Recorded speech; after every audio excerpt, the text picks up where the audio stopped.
Albinism waa xaalad la iska dhaxlo oo u horseeda qofka in timihiisa, indhihiisa iyo maqaarkiisa ay caddaadaan, taas oo sabab u ah heerka melaninka ay leeyihiin oo ka yar xaddiga dabiiciga ah ee ku jira jirka bani'aadamka. Melaninta waxay maqaarka, indhaha, timaha ay siisaa midabkooda.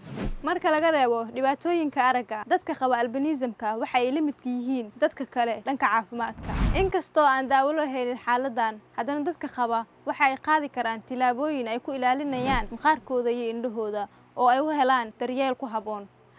Dadka albinismka qabo badanaa way caafimaad qabaan, iyadoo korriimadooda ay u dhacdo sida caadiga ah, laakiin waxaa lagu tiriyaa inay ka mid yihiin dadka naafada. Waxa keenaya caqabadaha caafimaadka ee la xiriirta xaaladooda, siiba dhanka aragga. Albinism waa xaalad hidde-side dhif ah oo ay keento isbeddellada hidde-sideyaasha qaarkood, kuwaas oo saameeya xaddiga melanin ee jirku soo saaro.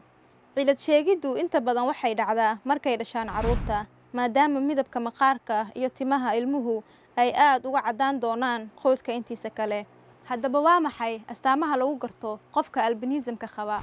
Astaamaha lagu garto qofka albinismka qaba waxaa ka mid ah maqaar aad u cad, timo aad u fudud ama cad, buni ama casaan ah, indho casaan ah ama buluug khafiif ah ama cagaar ah, indhaha oo u nugul iftiinka iyo xanuunka loo yaqaano isha caajiska ah.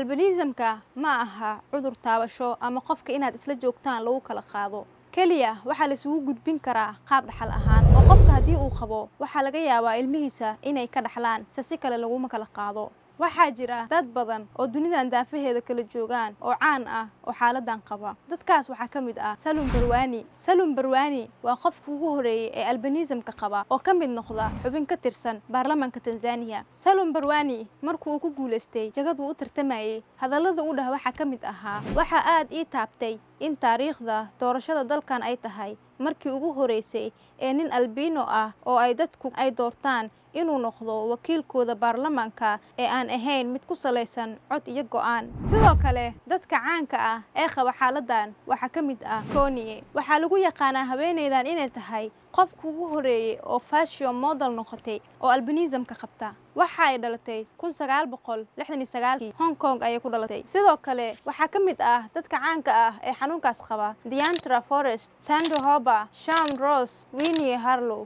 Maalinta wacyigelinta ee albinismka waxaa loo asteeyay 13 Juun.